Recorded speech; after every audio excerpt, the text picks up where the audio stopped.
All right. I guess we'll just jump right in then. Yep. Well, first of all, would you mind, introducing yourself? Just name.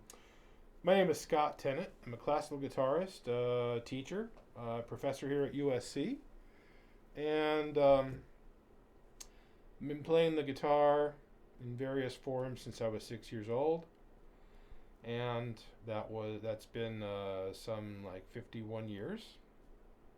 Oh no, wait a minute. It's been 50 more than 51 years, and I'm too old to think of the math in my head. But yeah, um, yeah. And I started just playing guitar and taking guitar lessons on a steel string, and I actually switched to classical guitar when I was 11. Okay. Well, that kind of leads to the first question of how would you define classical guitar? I would define classical guitar as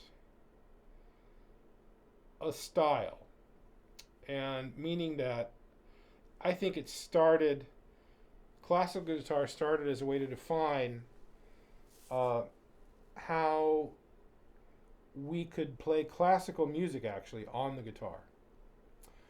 Um, and then that kind of developed into, well, okay, the nylon string is better because we're playing it with our nails. We can sort of uh, kind of reel in the tone a little bit from the bright steel strings, which is an awesome sound. But and then holding it a certain way, it's very standard to hold it on your left leg. That's kind of all part of the style too. You see a lot of steel string players actually doing that too. So with the nylon string, the classical music, and holding it on your left leg, all of that kind of you don't even have to hear them play a note. You think, oh, he's going to play some classical guitar music. So what is classical guitar music? Well, you can play classical, actual classical music, Baroque music, Renaissance music on guitar. You can play contemporary music, meaning music that was composed just this morning, arranged. You can play pop music arranged for classical guitar, meaning that it's arranged for, generally the understanding is it's arranged for nylon string guitar. So classical guitar is pretty much, if you summed it up, I think it would mean music played on a nylon string guitar with nails, and then to add to that with a certain attentiveness to tone production and little tweaks to tone production and finger placement and optimal mobility on the neck. That's kind of why we hold it left leg like this, so we can access the whole neck easily. So it's a style, um, but it doesn't have to be classical music. So then, you personally, do you have a favorite style of music to play? Like on classical guitar, do you stick to an era? Do you have one that you prefer? Oh, I don't stick to anything. Classical guitar, meaning a nylon string guitar, is just my medium. I mean, it's just kind of what I have. I don't even have an electric guitar anymore. I grew up playing electric guitar and steel string folk guitar and all that, but I just have nylon string guitars now. But I play anything on them. So to say I have a favorite style of music in general, not really. I mean, I listen to a lot of everything. I love uh, the style of guitar in Soweto swing, the South African style. It's a very specific style of electric. The sound in my ear is an electric guitar specifically. I listen to a lot of reggae. I always wanted to be an electric bass player, so I'm always listening to what the bass is doing. And then as far as music I play on my classical guitar, I like everything pretty much. I mean, I do kind of steer toward Spanish music and John Dowland. I love Renaissance music. So as far as playing things, uh, in terms of style, I kind of go toward really early music, Spanish music, anything like that has flamenco techniques in it, um, as well as flamenco actually, because I played that for a while. But yeah, I'll play any kind of style on my classical guitar. On the far end of like classical music, what you would think of classical music, um, what would be some of the farther out, um, kind of like music that you've played on classical guitar that's not classical music per se? Um, I see. Well, I mean, the furthest reaching thing I can think of. Well, I'm in this quartet, the LA Guitar Quartet, and I have been since I was a freshman here. So it's been 42 years, and because of that, I've dabbled in all kinds of styles. So we've gone wow, I mean, we've gone into you know bluegrass, Jimi Hendrix, Frank Zappa is probably pretty far from what we would do. Even though Frank Zappa, I think most rock and roll fans would think of him maybe as more of a composer because he was very specific and wrote his music down and rehearsed his bands like crazy, like a classical group would rehearse. And yet, his style is pretty far out there, and we've done that. Um, uh, we've taken a bow and bowed our guitars. We've tried e-bows, it doesn't really work on nylon string, but we've tried it. We've tried those little electric fans that be battery powered where you kind of get this automatic tremolo, different effects. So I don't know. I think I've tried a lot, especially along with the guys in the quartet. I think we've tried just about everything. Frank Zappa's son, Dweezil, wrote us this piece, and the title changed several times during the course of it. But he doesn't actually write in musical notation, so he gets it on his keyboard and then has somebody transcribe it. And that style was really far out there. I'm not sure what I'd call it. Maybe it was tonal, maybe it wasn't. you know. Anyway, we've done some far out stuff. So you mentioned both that you started on steel string and that you used to play flamenco. So what was kind of your journey that led you to classical? Well, that's a good point, and that leads into what is classical guitar. So I was taking guitar lessons at the local music store on my acoustic steel string, my little small acoustic guitar that I had, and then later my electric Gibson.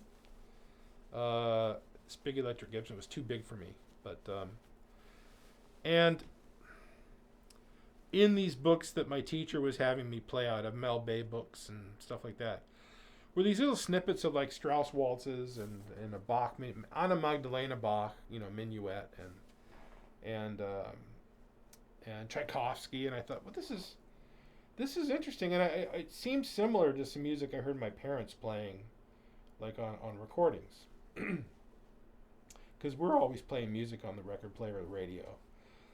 And I asked my teacher, what do you call this music, this piece, what is this? It's not jazz. It's not. She said, well, that would be classical music.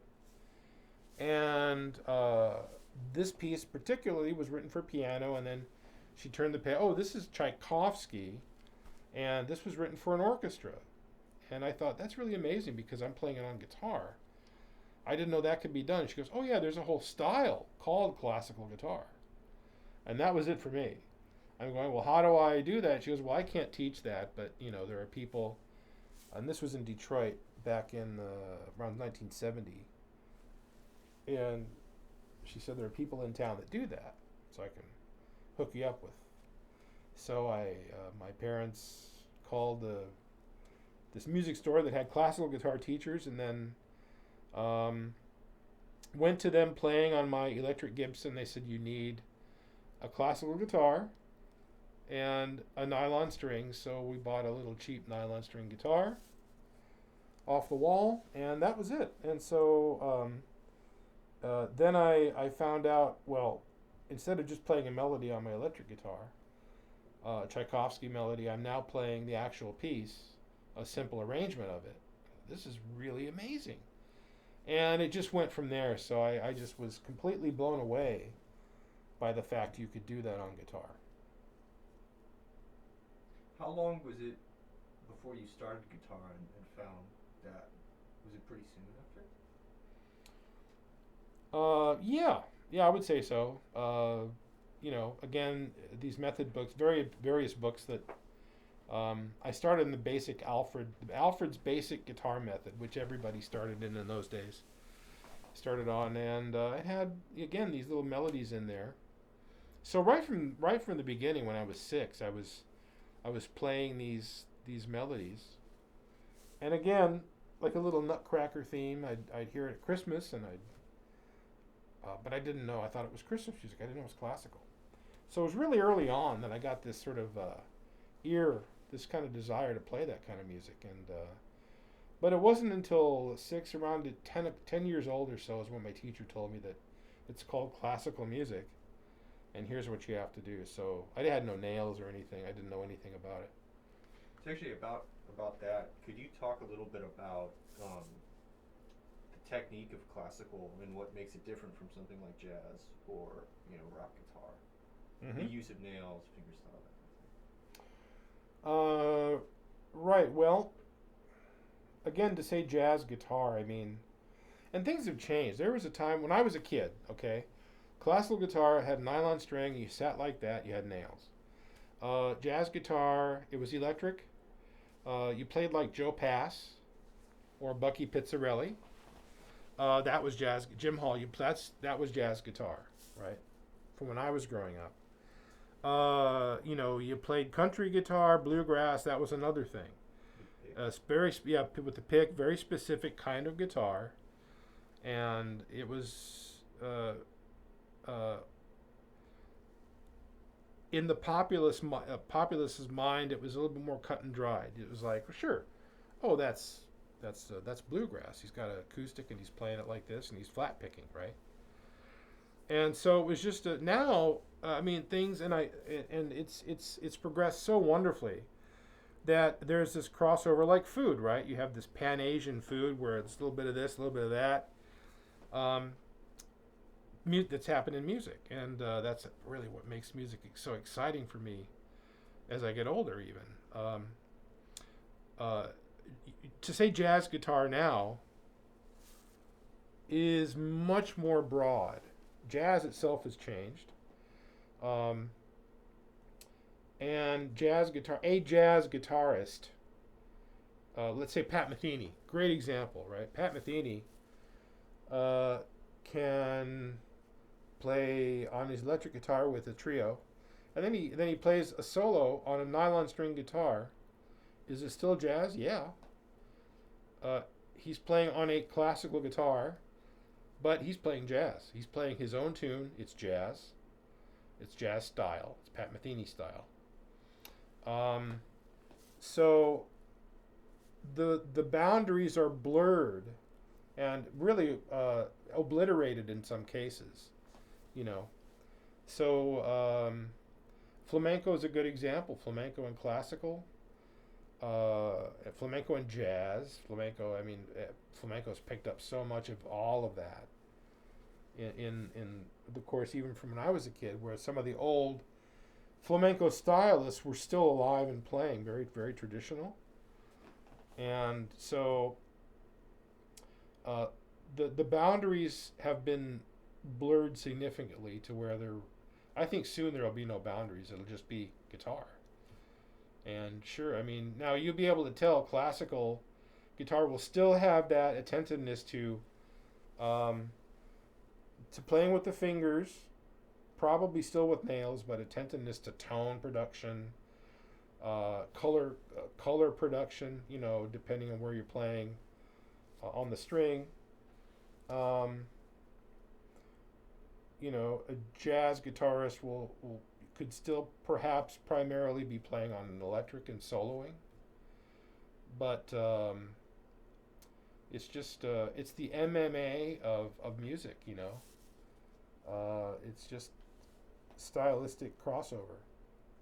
So for someone who's been playing jazz guitar, rock guitar, for many years, is there a crossover of technique between that playing and how much bleed between of like the actual technique of playing on the guitar is there between styles? Well, if you mention rock specifically, there there are a lot of I've given lessons to a lot of really great rock players, rock and roll stylists, right? And they're coming first of all from an instrument that electronically helps you to produce tone. So on electric guitar, if I have it cranked, I just put my finger down, it'll hold a note. I don't even have to pluck it. I mean, and then depending on what pedal I have, I can just sustain that note forever. And there are a lot of things like that you can do with the electronics. Now, part of the appeal for classical guitar is that it's just you and the guitar, right? On the other hand, you have to, if you want something out of it, you have to put it in. Tone production, again, like making your own tone, there's no electronic to help you. There's no 11. If you want to turn it to 10 or 11, you got to do it on your own, right? You have to work at it. And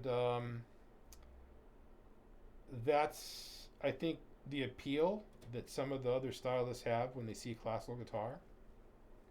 And it's also the challenge, because suddenly they really have to wrap their head around that. But if they can really stick with it and assimilate even a little bit of it, they'll be a much better electric guitarist because of it, And the same with me. If I were to go over to really focusing on some electric style that's more prominent on electric, let's say rock, I would have available to me other ways of producing music, producing tone. I'd have to get used to as well. So it's a little bit of a fence, and the fence is gone. It's more of a little bump, right? And then a speed bump, and you step over the speed bump, and then there's another style that you just have to get used to. But one helps the other, I will say though, and I'm a little bit biased here, but I do think that some study or some dabbling, at least in classical guitar, really improves everything. Just because, frankly, of the tone production, I mean, we really have to be aware of our tone and make our own tone. We don't have a key, we don't have a mouthpiece, a bow. And it changes day to day. The weather changes, our nail breaks, it's a different tone. So that's the main thing that I see. Classical guitar, control your tone. It's going to help you no matter what you do. Right. So do you think you can ever be too old to start learning classical guitar?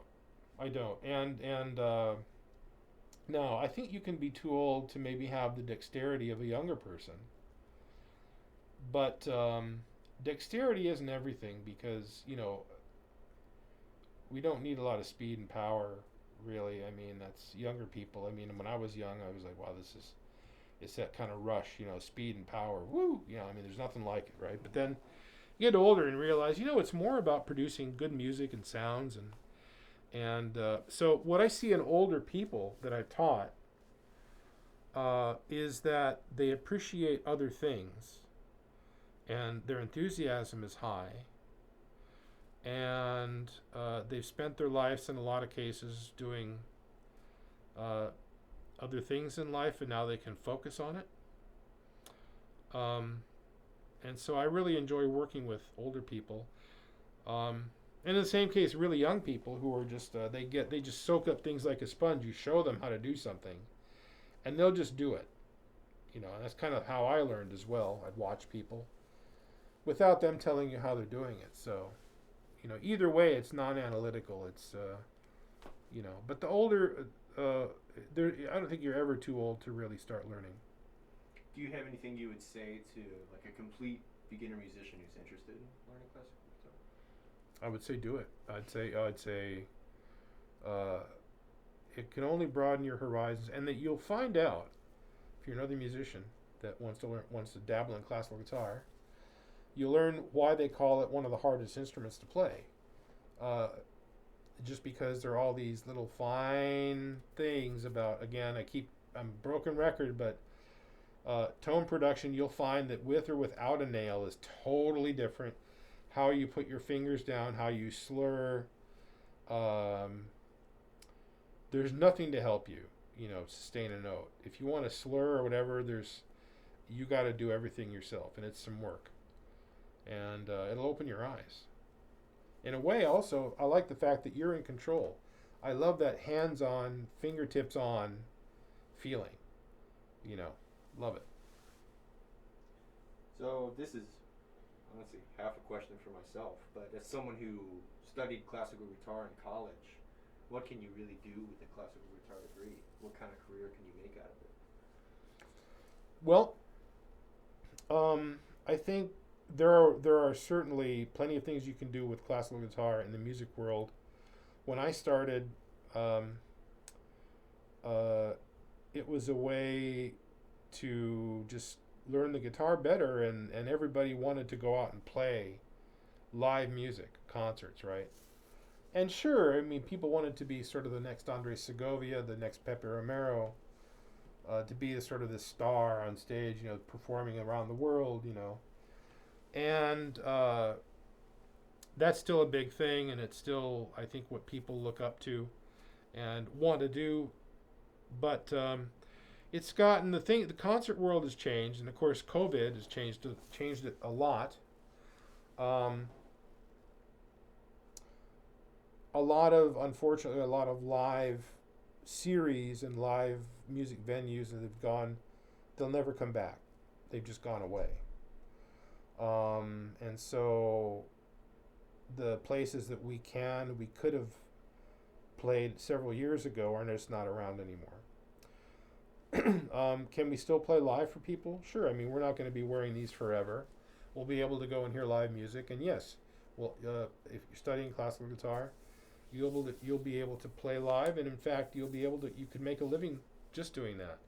But the era of the star maestro soloist may come back, but it's not here right now. Right now, it's about collaborations.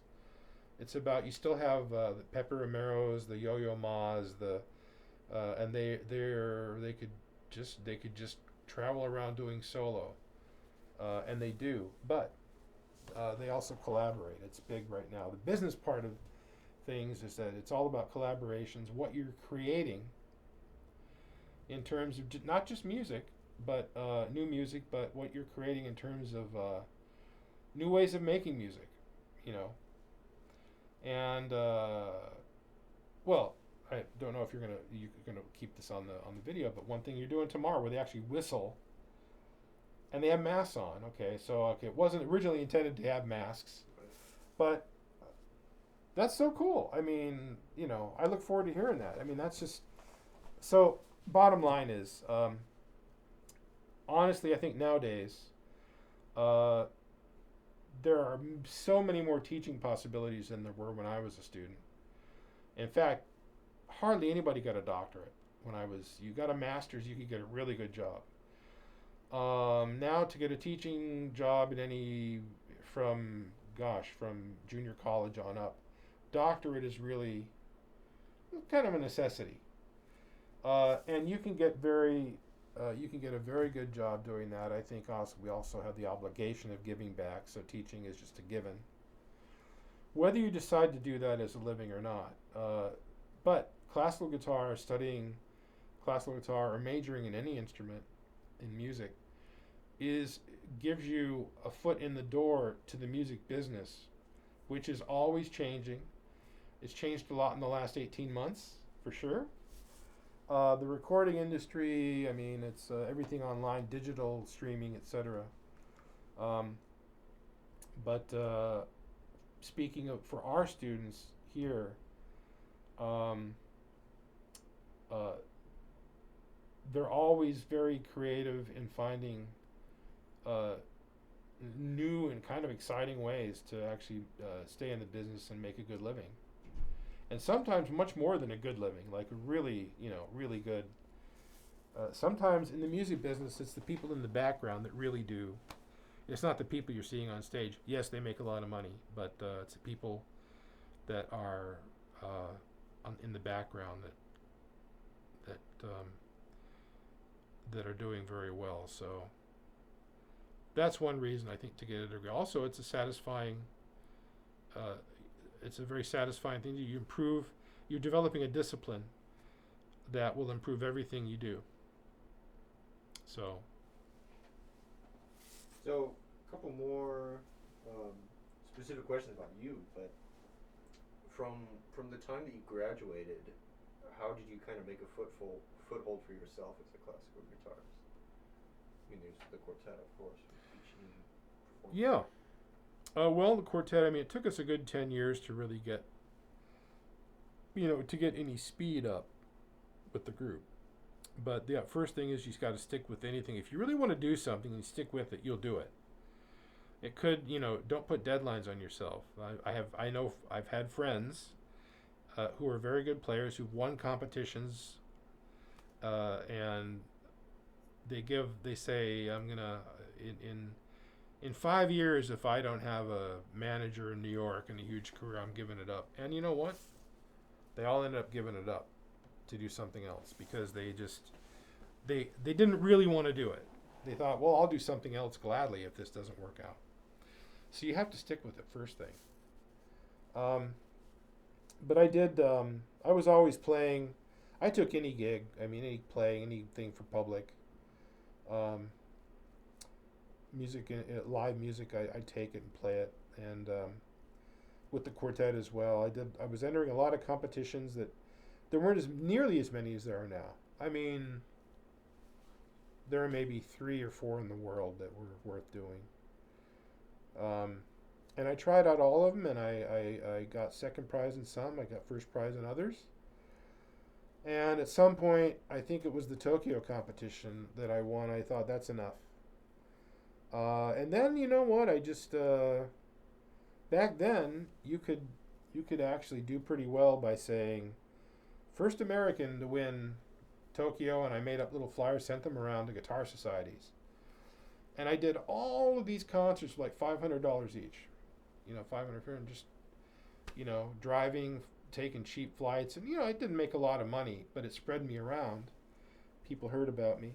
And that's really what it's about, is people have to hear about you. Now, there was no YouTube. So now, if I were doing it now, I would use YouTube big time because it's free. And if you use it right, people will know about you. Unfortunately, whether you're good or bad, people will hear about you. So you want to be the good person people hear about. And how did you start teaching? I started teaching, let's see, I was in junior high. So let's see, how old was I? Maybe let's say a freshman in high school. So I was 15 or 16, and started teaching private lessons. Most of them were older than I was. I could already play pretty well, and I was already at that point playing. I had an electric and I had a classical, and very soon after that, when I was about 15, 16, I started studying flamenco heavily and playing for dancers. So I could teach pretty much anything, and I enjoyed it. And my father, I grew up in a hotel. My father managed a hotel, so we had the manager's apartment way back in the corner, and then there were a couple empty rooms, and he let me convert that into my studio. So students would come and go, and that's when I got started. And then as soon as I was old enough to be, my parents thought it was safe for me to take a bus on my own. I got a job at my teacher's music store in Birmingham, Michigan. Fava Music, Joe Fava, and he gave me students, and that's it's just regularly since then, since I was about 15. Hmm. Yeah.